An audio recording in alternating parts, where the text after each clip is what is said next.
Cyndi, and welcome to Inspiration from the Greats. And this month we are doing Claude Monet. And I'm kind of looking forward to this one because, I mean, his paintings are beautiful. He was an impressionist, and, little tidbit, he actually came up with the term impressionist because someone at one point was looking at his paintings and asking him, you know, what is this all about? Because at that time, the artists painted real things, and, well, everybody paints real things. Well, not really. But, you know, they were very literal, and his paintings were not. So they asked him, and he says, well, I'm really, you know, I want to give you the impression of something. And so that's where Impressionism, the term Impressionism, came about. And of course, other artists of that time, well, I already did Van Gogh, and Renoir, he was of that time. But I'm going to do this painting on this wooden panel, except it's thick. I found this, of course, at Goodwill. It already has little hangy things on it. Actually, I have two of these, so I might, if I enjoy painting this one, I might paint another one similar to it so that I have a set. But this was some kind of, you know, wacky kind of modern art type of thing that was on there, and I just slapped some gesso on it.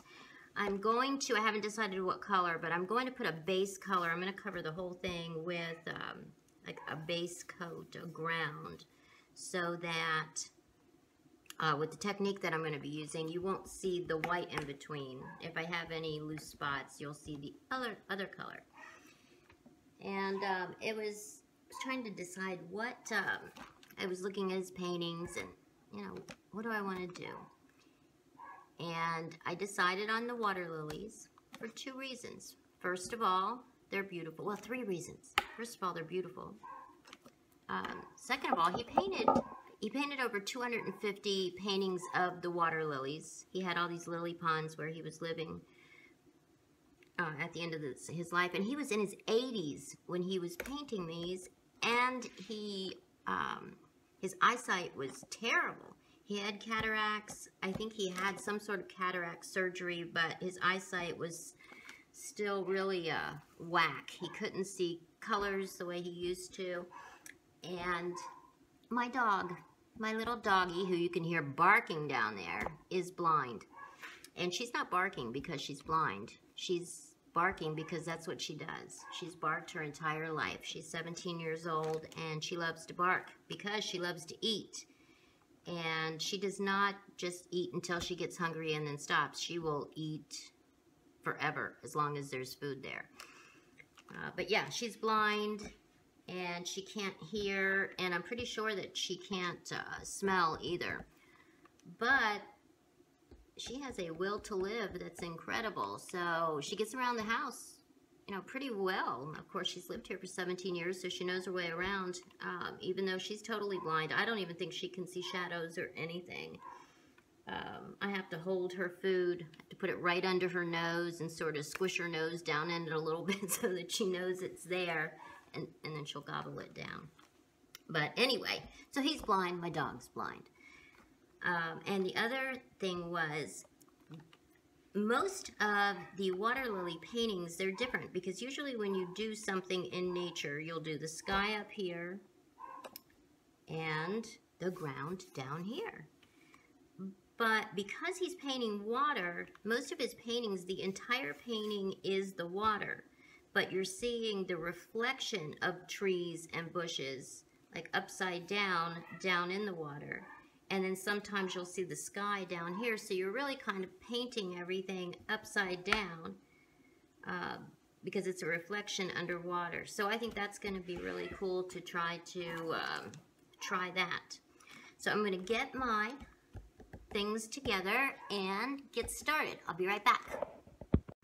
Okay, I'm going to try to get started here. The lighting, I hope it's not too weird. It's really, really dark day. You may be able to hear the rain out there. It's pouring. Really dreary. We needed the rain, but it definitely makes it dark up here in my art room. Okay. I'm kind of nervous about getting started on this. I watched a lot of videos on how to paint like Monet, and everybody had their own technique. First of all, I'm thinking of it. Let me tell you the colors that I have out here. Let's see, cobalt blue, that's ultramarine blue. All of these are sort of heavy body paints, except for this ultramarine blue, because I didn't have that in heavy body. I just had golden fluid acrylics. So that's a sort of semi-transparent paint.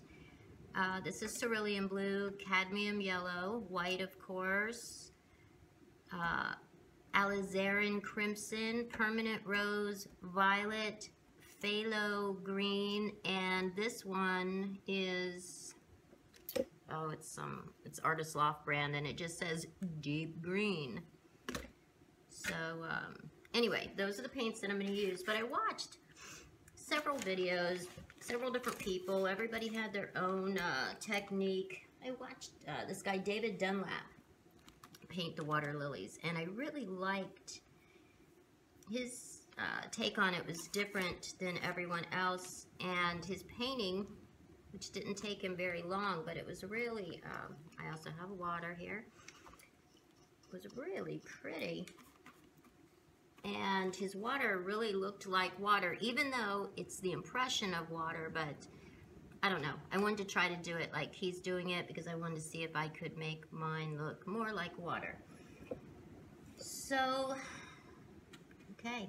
I'm just going to get started. I'm going to grab some, no, I'm not going to grab that. I'm going to grab some ultramarine blue and just start painting it on.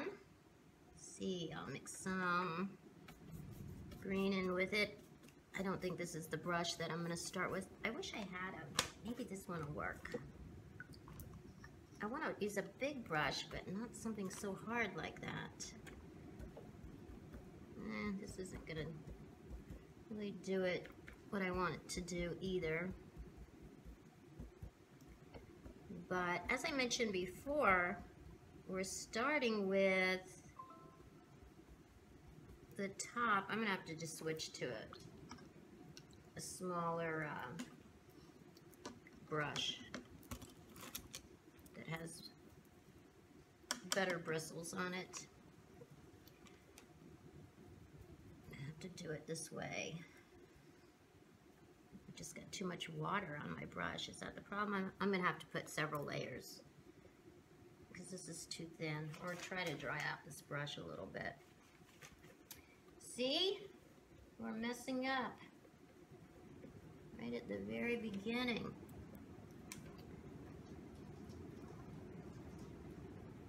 This is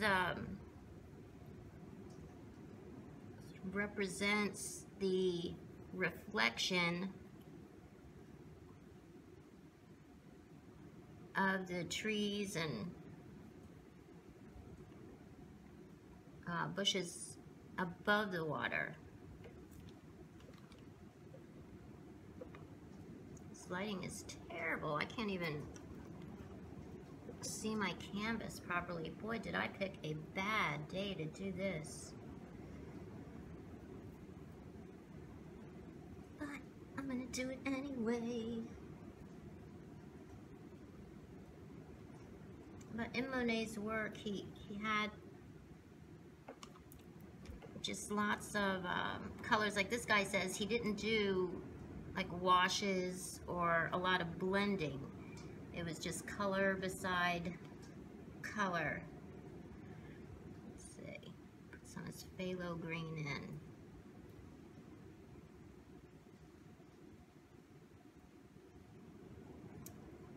But a little bit about Monet, he was Here's my book.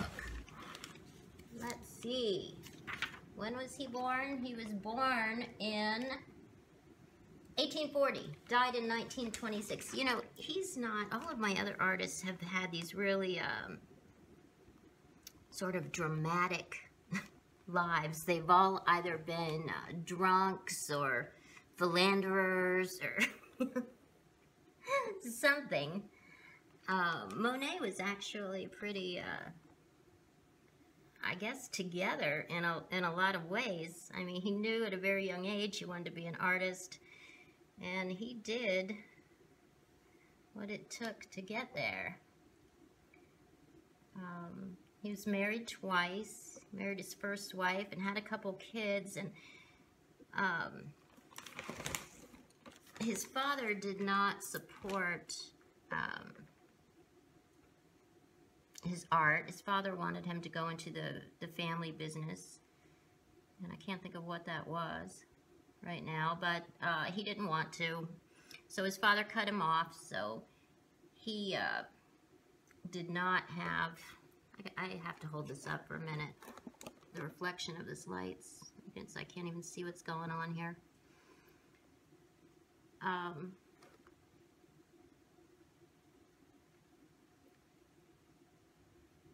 So he had money troubles a lot throughout his life.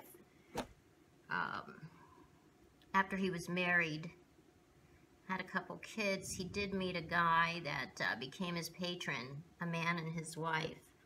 And they had a couple kids, and the two families became very close and actually lived together. They bought a house together and lived together for a while, and then the patron guy, okay, now I'm going to take a little cadmium yellow and mix in a little green, lighten up this green a little bit.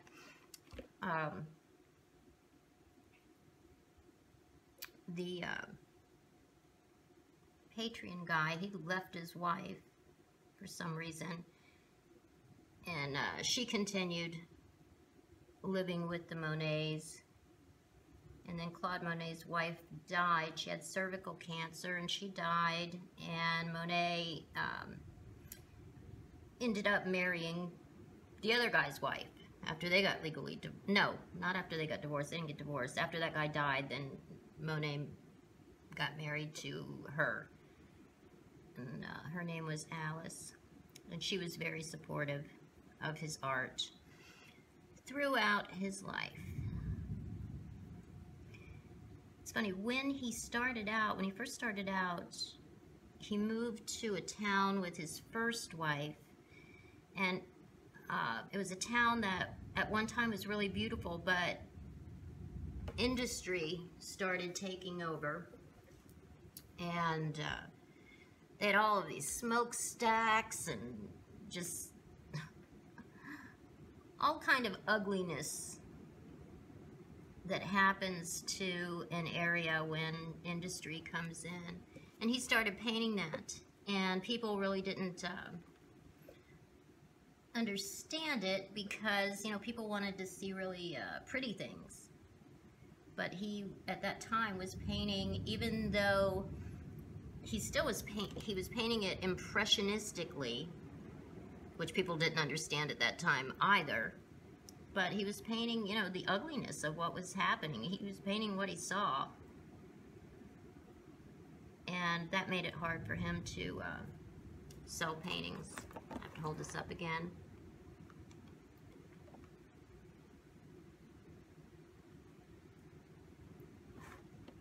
I know this is bad. This is probably making it hard for you to see with me holding it up, but this light is just terrible.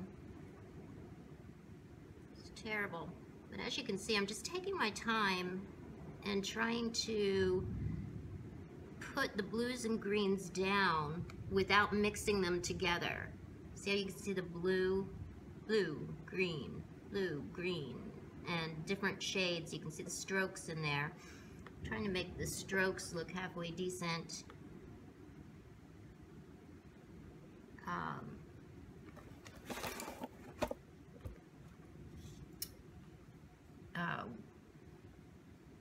but not over blend it.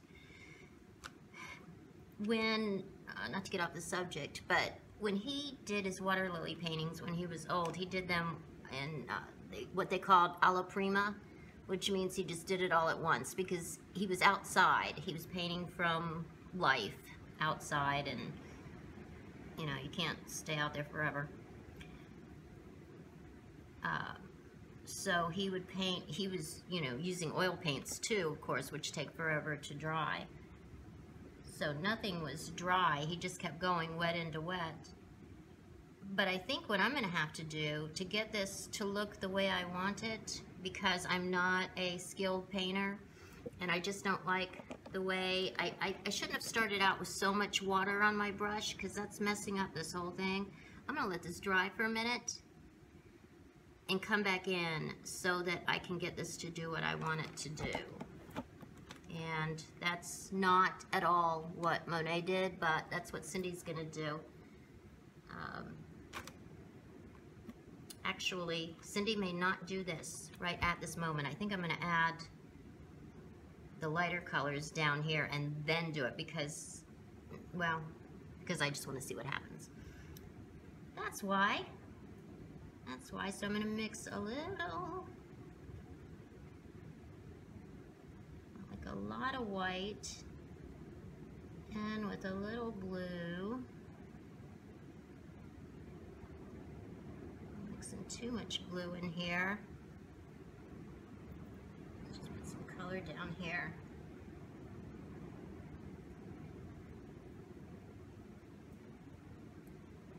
See, and this is almost like where the sky would be reflecting on the water. I told you we were going to do this upside down, right?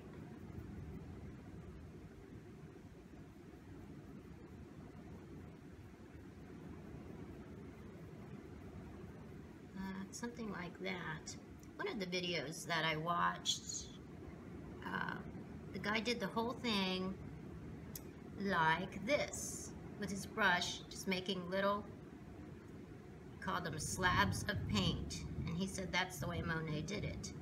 And I have seen some of his paintings that were like that, just like that, but I didn't want to do that way because once I saw this David Dunlap's, I really liked the way his looked, so I figured I'd use this sort of different technique here. So I'm going to go ahead and cover this up, then I'm going to let this dry because I want to come in and go over this top part because I just don't, I don't like the way it is. It's too wet and I don't know how to fix it while it's wet, and you know, maybe if I'd gone to art school I'd know how to fix it, but I don't usually do paintings like this. And let's see how many more excuses could I come up with. I'm sure a lot more. Probably a lot more. It's kind of looking Monet-esque, isn't it? Yeah, kind of is. Alright, I'm going to let this dry for a minute and I'll be right back. And I'll try to do something with this light too. Okay, while we're waiting for this to dry, I'm going to read from my book. I'm going to start reading to you guys now. This is really exciting.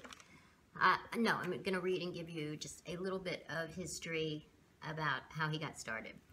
Okay, Oscar Claude Monet, son of a shop owner from the French port city of Le Havre, Havre, showed remarkable early talent for creating clever caricatures.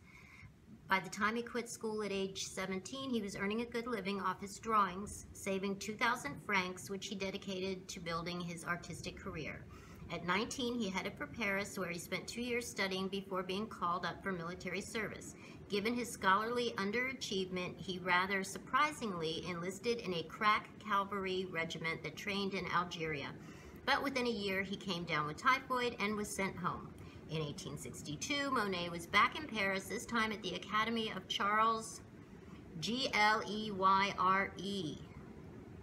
I'm not even going to try to say it. Well, sure, I'll try to say it. Glare, whatever.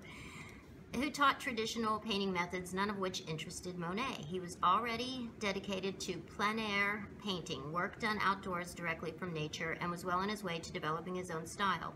Of course, plein air painting had its risks. Monet was once seriously injured in the leg by a stray discus. I don't know what a discus is.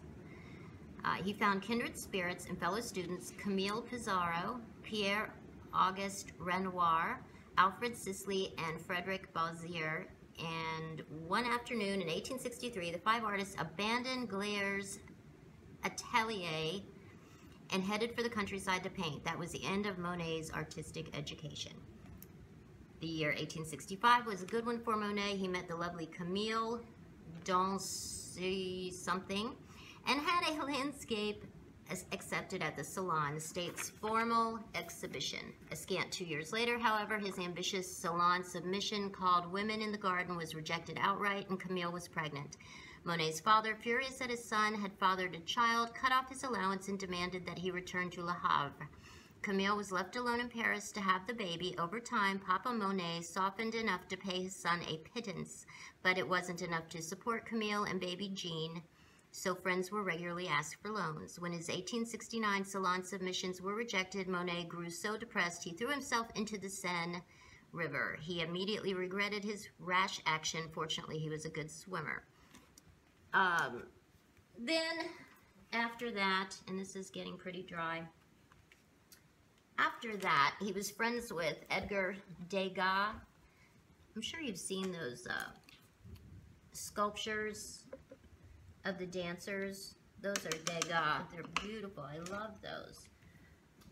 Anyway, they were friends, and they decided to do an exhibition. And the critics hated it and made fun of it. And, you know, the one critic said to Monet, "What are these little black blobs at the bottom?" And Monet said, "Those are people." And the guy's like, "You know, do I look like that when I'm walking down the street? Do I look like a, you know, little black blob?" And people just, they didn't get it. They just didn't get it. Okay, now this is dry, and we're going to just get these places where there's just too much water and I wasn't getting good coverage. I'm going to try to get some coverage on those places, right? I just couldn't stand the way it looked. And while I had the camera off, my lights started, the electricity because of the rain started flickering on and off, so we may lose my electricity, which means I'll be able to keep filming for a little while after that, but not a long time. But as you can see, I'm still adding color, but I'm trying not to mix it.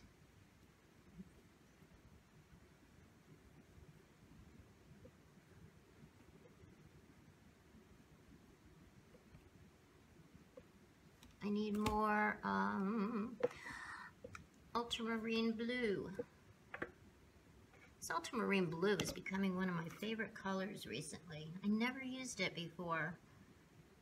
I don't have a lot of golden paint because I love golden paint and I use it, I go through it pretty quickly when I do have it, but it's really expensive, so I don't have it a lot. But I had the blue because I never used the blue, and I don't know why, because I'm really into it now. Okay, there we go. That's looking better. To me. I don't know what it looks like on your end, but it's looking better to me. So let's see. Let's put some more of this yellowy green down here.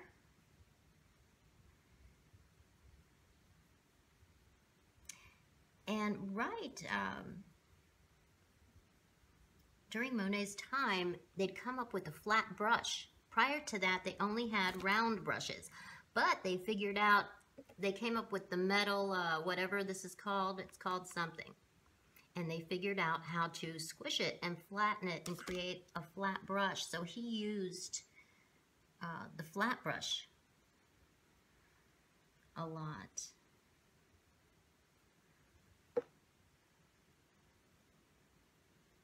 And of course, they had a lot of colors back then that we do not have now, because the paint, you know, back in the 1800s was really toxic.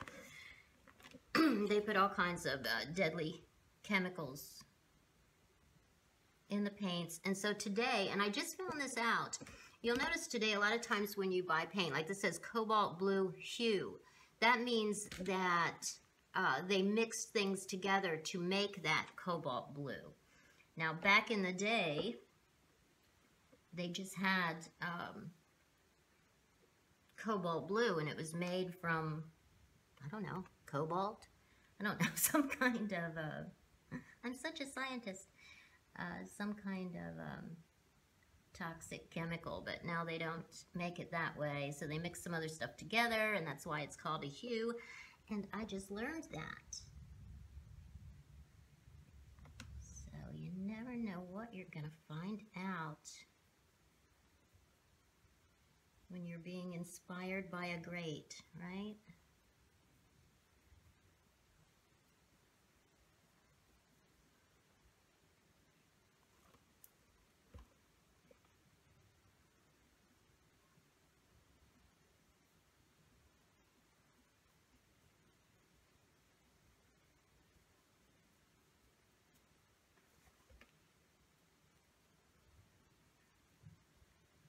Okay. I'm ready to add a little bit of pink into this so that I can start getting some of the different colors into the water. Let's see. Let's take a bunch of white and a tiny bit of pink. Okay, I need a lot more white. And a lot more white.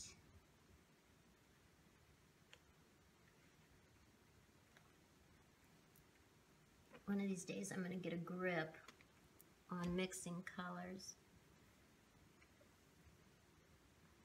I always seem to, I always put too much paint out on my palette. And I really don't know how to mix colors. I have books on mixing colors, and I've watched videos, but I don't know.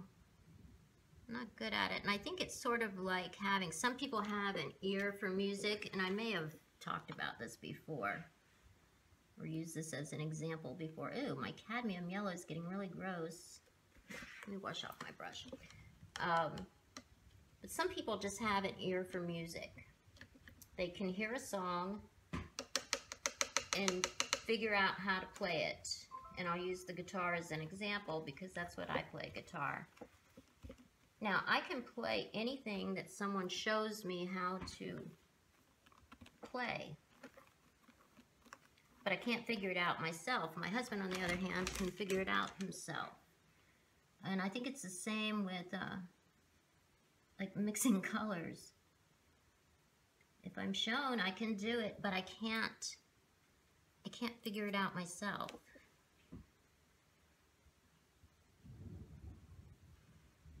Okay, now I'm starting to do that little tapping thing that the guy in the other video was doing, just because it looks like that's the way, I don't know, I guess because I just like the way it's looking. Now this isn't really the way David, what did I say his name was?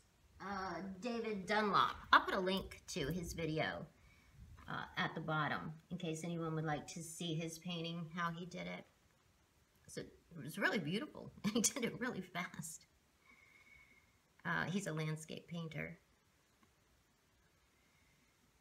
Okay. Then he started also making some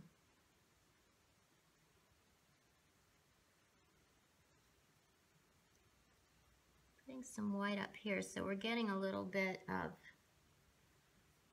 you know, reflection or movement, because we have to remember this is all water, and so there's always movement in water.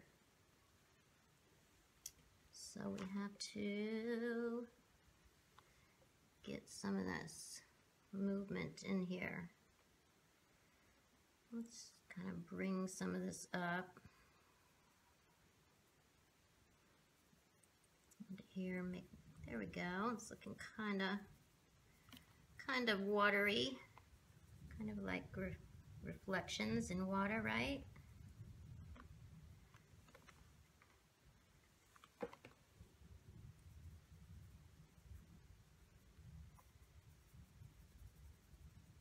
Okay, so do something like this, and then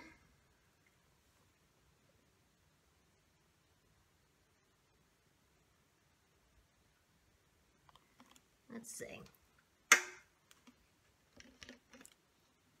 And then Mr. David Dunlap took a dry brush and went like this over those white parts.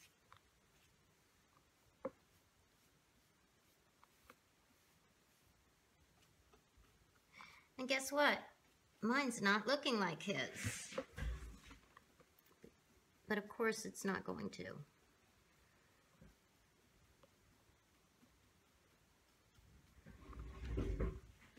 But it's still going to be okay.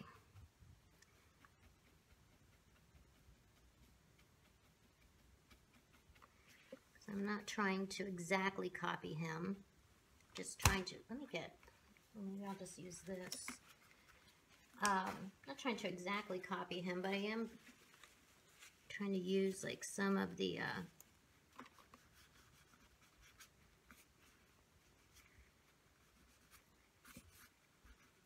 techniques that he used. I didn't put enough paint on here, I think. Let's see if I can get this going up. We don't want it to be too precise. We want it to look like impressions of reflections, right?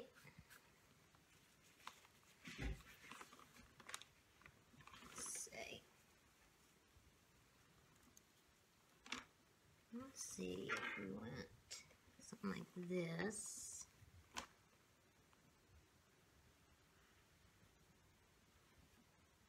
Because we want to see the water like going like that too. I want it to be super light. I don't want to have a lot of paint. That's why I'm not doing it with a brush.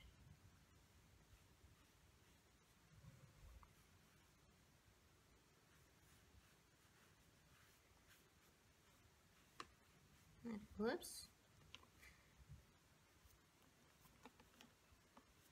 Ooh, there we go. That's looking watery, right? You know, a lot of painting is just playing around with it. Seeing if you can get it to do something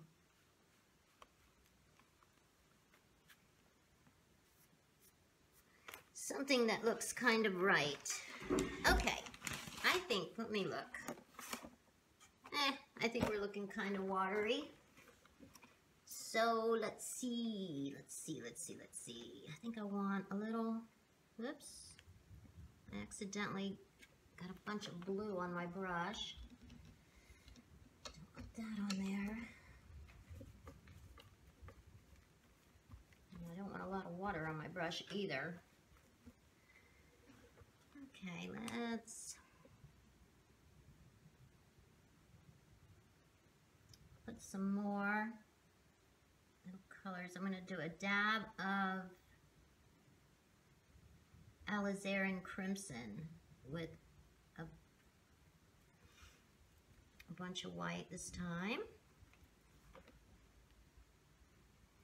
And I just want it so that little, so that you're getting little tiny bits of different colors. There we go. So I'm gonna have, I really didn't want it to be that red, but that's okay because, you know, we want the impression of different colors reflecting in the water.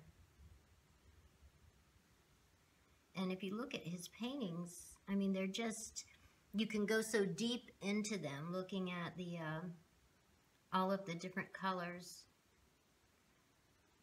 that you see. Oh yeah, I didn't want to do that. Let's see.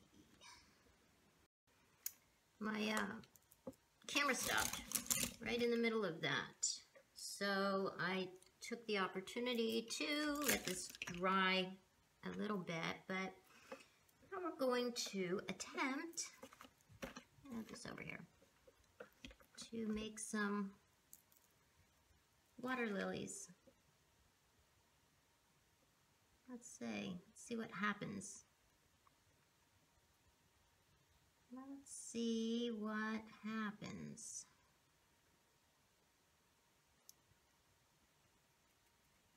What's color kind of like that, like a yellowish, greenish thing.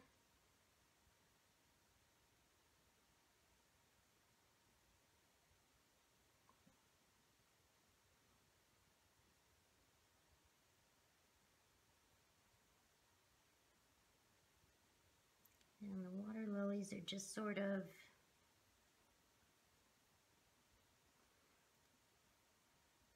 obviously, we're just doing the impressions. An impression of water lilies, right?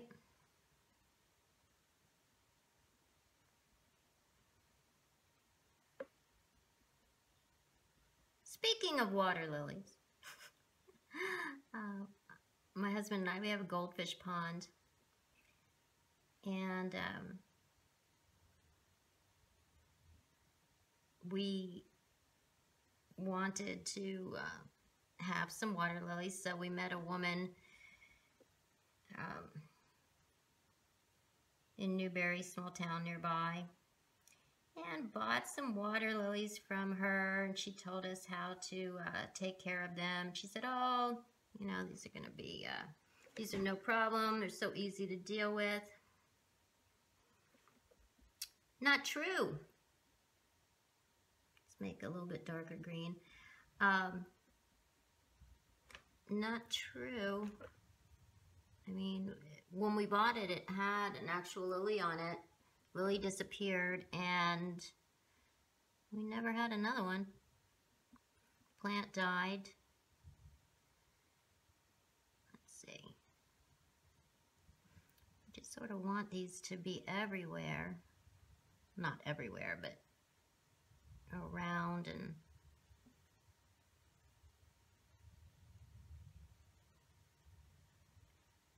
just the impression of little lily pods. And the ones in the back, of course, we want those to be smaller than the ones in the front, and a tiny bit darker.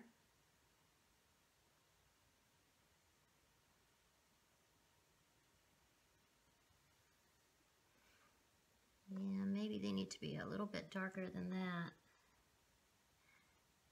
Okay, why can't, maybe this phthalo green will work better. Let's see, let's try some of that. Yeah, that's dark, but still has some brightness.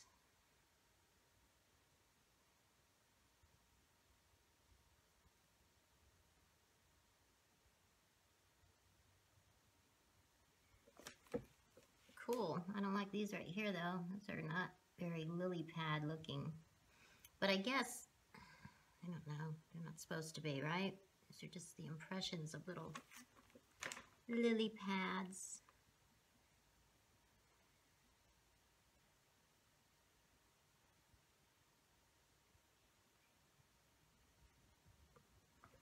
Okay, let's see. There's more of this phthalo green. And let's get some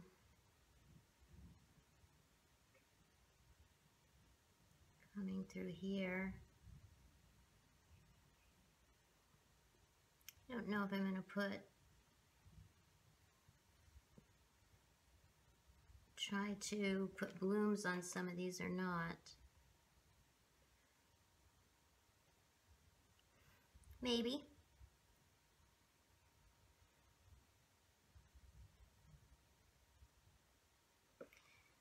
Okay, I want to get some, like a pinky yellow. I need some white to lighten this up quite a bit.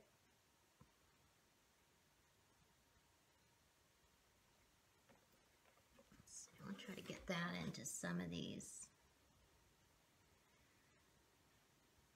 More yellow, I think.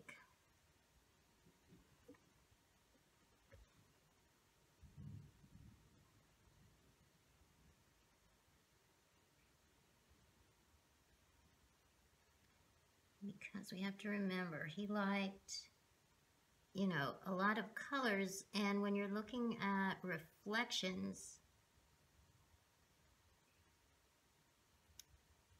that's what you get. You don't actually get, you know, the actual color. You get, what's the word I'm thinking of? Not spectrum.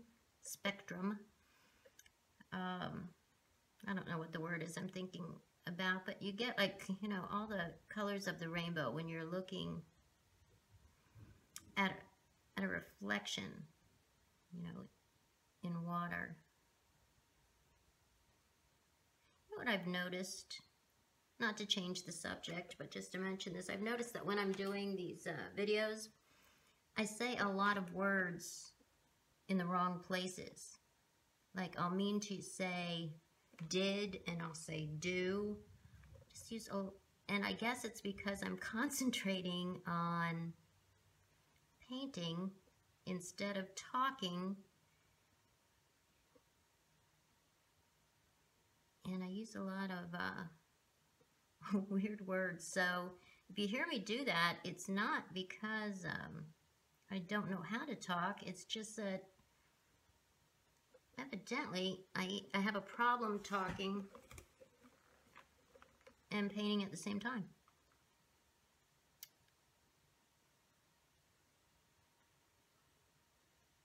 Okay, let's get some different colors up here.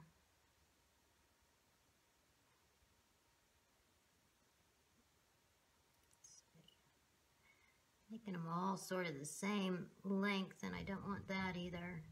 So let's get some little short ones in here. What do you think? I think it's getting to be a little Monet-esque. Let's see if we can't put a tiny bit of purple in here somewhere. Let's get that going. I love purple and green together.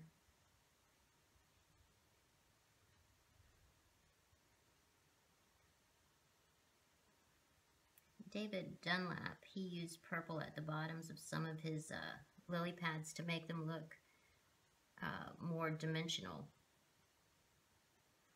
Like they were lifting up off the water a little bit. I don't know if I'm achieving that here. I don't think I am, but I like the purple in it anyway. Just I like adding the purple. And I may even put some purple up in here, which he did not do, but like I said, I'm not trying to copy him. I'm just using him as inspiration in my attempt to be inspired by Claude Monet. So I watched some other videos on Monet's artwork now and what it's worth. And he has, and I'm really excited because I'm going to New York City in December and I want to go to the Met. And they have several Monets. So I can't, and I think that's where they have the really big ones. He did some huge paintings. He has some that are 16 feet long and I don't know, 10 feet high, 16 feet long, some really huge paintings. But he has one that went for, I think, $20 million. And several that went for like $16 and $18 million. Can you imagine? Can you imagine paying that much money for a painting? And you like to think if somebody pays that much for a painting, that the actual art means a lot to them. And that it's not just a financial investment. I mean, I'm sure if you're going to put that kind of money into it, obviously it's a financial investment. But you kind of hope that the people that do that really also love the art, since they're in possession of something that's so special, that meant so much to the artist. So, you like to think that.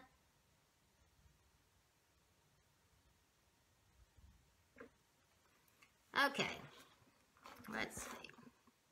You know, I don't know about you, but I can see it. I can see that this is water. I don't necessarily see that these are lily pads, but I can see that it's water, that it's a reflection. So I'm pretty pleased with myself. That sounds terrible, doesn't it? No, I'm pretty pleased that I at least, you know, was able to do that. And I think I am going to do another one with the other square wooden panel that I have like this. I think I will do it.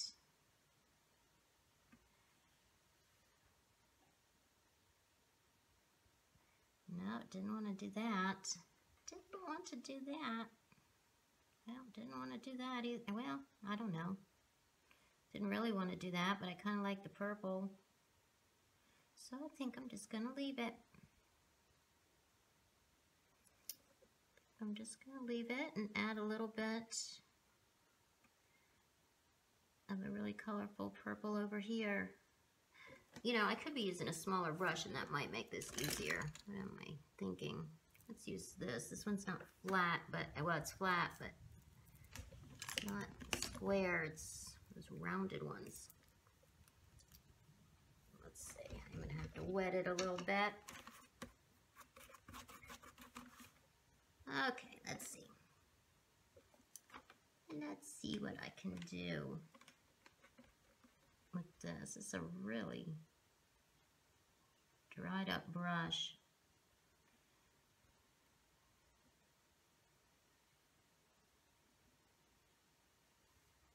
Come on, come on.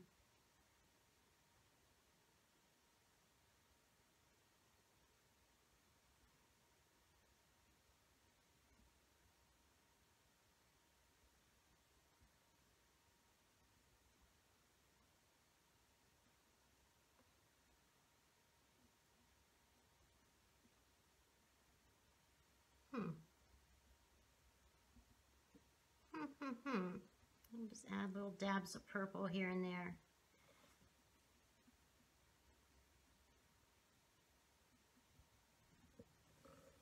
I like the purple next to the pink. I'll see, now I'm concentrating and I can't talk.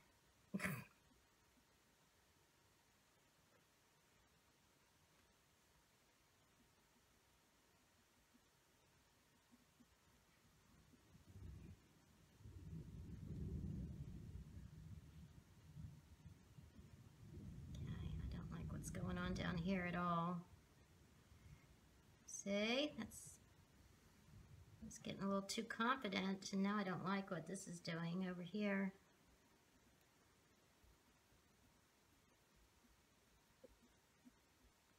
But I do like putting this, I don't know if you can even see this, but getting a little bit of this purple in here and there, I kind of like. Okay, I think, let's see, should I put a couple little tiny lilies on these lily pads? Should I do that? Sure, why not? Let's give it a try. Let's give it a try. Let's see. Let's see what I can do. Let's get the impression, right? The impression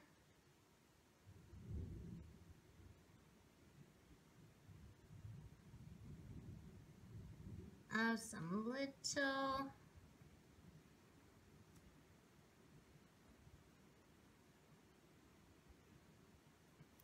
lilies here and there. And we can even make some tiny ones way out here.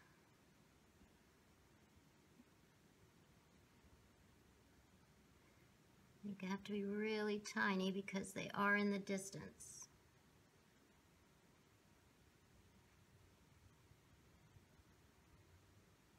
Okay, and let's go.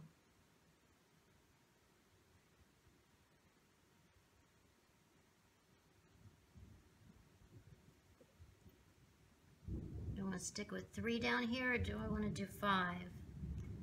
Should probably stick with 3, but I think I'll do 5 because I like to get a little carried away. Can't help but overdo it, right?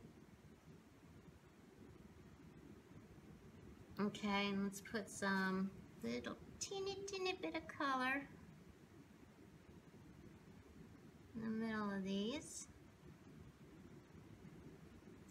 Teeny bit. Teeny bit. Make them stand out from, they don't just look like a blob.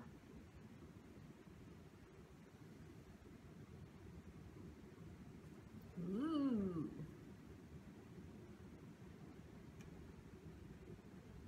No, come on. Little teeny bit of color. There we go. Teeny bit of color. Okay, I like those. I don't think I really need the tiny bits of color out here, but maybe I'll just dab them on anyway, just for the heck of it.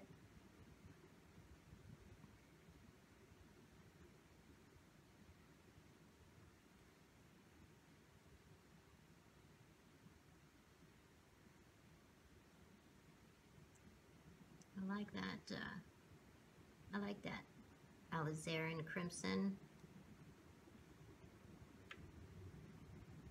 And I don't know why I'm doing this when that looked perfectly good before.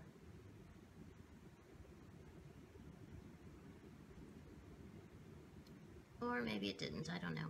Okay, I think I'm going to stop playing around with this because I could play around with this for a very long time, and I don't want to make this like a super long video like I've done in the past, and I may have already done that.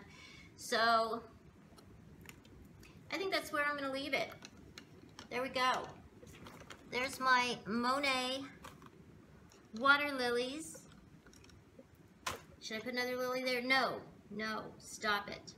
There's my Monet water lilies for Inspiration for the Greats, month of May. Next month I'm doing Paul Cézanne. So I don't know what I'll do for that, but thank you for watching, and peace. Oops. forgot to say two more things. Number one, feel free to share your paintings that are inspired by the greats on the Inspiration from the Greats Facebook group. I would love to see them, and I'm sure everybody else would too. Number two, this bracelet, it's a wraparound sparkly bracelet. I just love it. And this ring came from my friend's business. It's called Paparazzi. I think it's paparazzi.com, but I'll put a link to her site in the comments, and she has all kinds of cool jewelry there for sale, and it's all $5. So hey, $5. You can find some cute things for $5, and I just wanted to tell you that. So again, peace.